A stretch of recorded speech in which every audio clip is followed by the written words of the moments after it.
आपल्या देशाचे लोकप्रिय प्रधानमंत्री आदरणीय मोदी साहेब, आजच्या कार्यक्रमाला उपस्थित असणारे राज्यपाल आदरणीय आचार्य देवव्रत साहेब, राज्याचे लोकप्रिय मुख्यमंत्री देवेंद्रजी फडणवीस, उपमुख्यमंत्री एकनाथरावजी शिंदे, केंद्रीय मंत्री नायडूजी, मोहोळजी, सर्व गौतमभाई अडाणी, सर्व खासदार, आमदार, सर्व केंद्रीय मंत्री, सर्व राज्यातले मंत्रिमंडळातील माझे सहकारी आणि या कार्यक्रमाच्या निमित्तानं या परिसरातील जमलेल्या सगळ्या माझ्या लाडक्या बहिणी, सगळे माझे बांधव, पत्रकार मित्र आणि बंधू भगिनींनो, मी सुरुवातीलाच या कार्यक्रमाच्या निमित्तानं मुंबईकरांच्या वतीनं राज्यातल्या 13 कोटी जनतेच्या वतीनं आदरणीय पंतप्रधान नरेंद्र मोदी साहेबांचं मनापासून स्वागत करतो आणि शिवशाहू फुले आंबेडकरांना विनम्र अशा प्रकारचं अभिवादन करत आज मोदी साहेबांच्या हस्ते महाराष्ट्राच्या विशेषतः मुंबईच्या विकासाला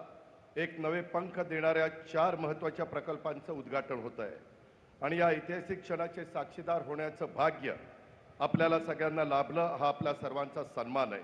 मुंबईच्या आणि महाराष्ट्राच्या विकासाला प्रधानमंत्री महोदयांचं नेहमीच साथ, सहकार्य आणि प्रोत्साहन मिळत आलं आहे।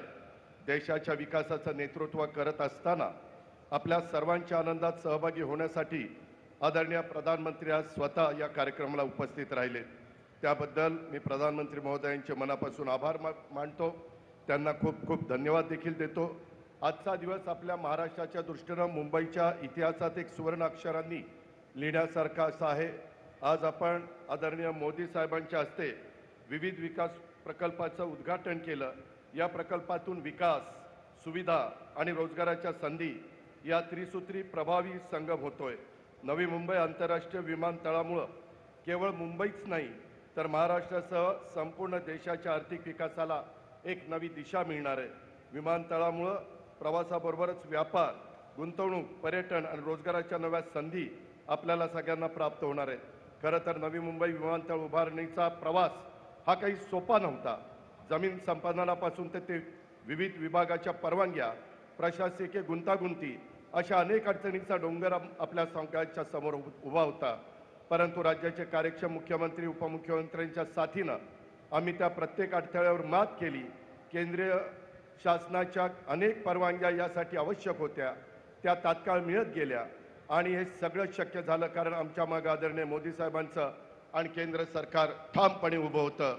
कुलाबा बांद्रा सिप्स हा मार्ग सुरू झाल्याने शहराच्या दैनंदिन जीवनाला गती मिळणार आहे। ही भुयारी मेट्रो केवळ आधुनिक वाहतूक सुविधा नाही तर जगातल्या प्रगत शहरांच्या बरोबर वाटचाल करणाऱ्या मुंबईची ओळख आहे। दक्षिण मुंबईपासून उपनगरापर्यंतचा प्रवास आता अधिक वेगवान, सोयीस्कर, सुखकर आणि पर्यावरणपूरक होणार आहे। कप परेड, गिरगाव, काळबादेवी यासारख्या गर्दीच्या ठिकाणी प्रथमच थेट मेट्रो सेवेशी जोडली गेली आहेत। प्रवाशांना कमी दरात अत्याधुनिक आणि सुरक्षित प्रवासाचा अनुभव मिळणार आहे।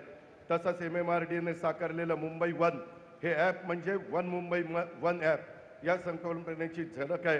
ह्यामुळं आपल्याला लोकल, मेट्रो, बस, मोनोरेल इत्यादी सर्व सार्वजनिक वाहतूक सेवांचा लाभ घेता येणार आहे। हे ॲप मुंबईला आणखीन युनायटेड, कनेक्टेड आणि प्रोग्रेसिव्ह बनवेल।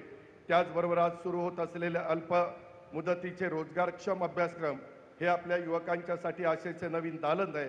कौशल्य विकासाच्या माध्यमातून आत्मनिर्भर भारताच्या दिशेने टाकलेलं दमदार पाऊल आहे। शिक्षण केवळ पदवीपुरतं मर्यादित न ठेवता ते रोजगारक्षम आणि उपयुक्त व्हावं हीच या कार्यक्रमाची प्रेरणा आहे। आदरणीय पंतप्रधान मोदी साहेबांच्या नेतृत्वाखाली गेल्या 11 वर्षात देशाने विकासाची नवी झेप घेतलेली आहे। विकसित भारत 2047 या ध्येयाकडे आपण वेगाने वाटचाल करतोय आणि महाराष्ट्र त्या प्रवासात अग्रस्थानी राहील याबद्दल आम्हाला पूर्ण विश्वास आहे। महायुती सरकारच्या माध्यमातून आम्ही पायाभूत सुविधा, उद्योग, शिक्षण आणि कौशल्य विकास या क्षेत्रात समन्वयाने वेगाने काम करतोय। मुंबई ही देशाची आर्थिक राजधानी।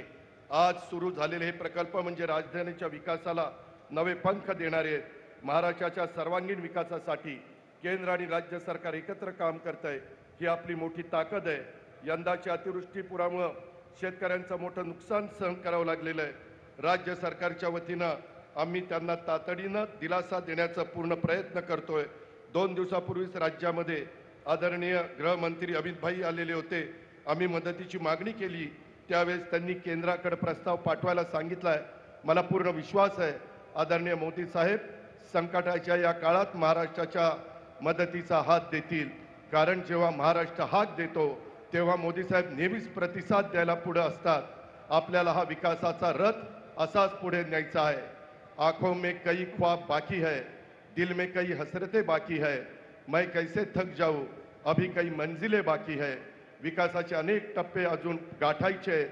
त्यासाठी आमचे प्रयत्न सुरू आहेत.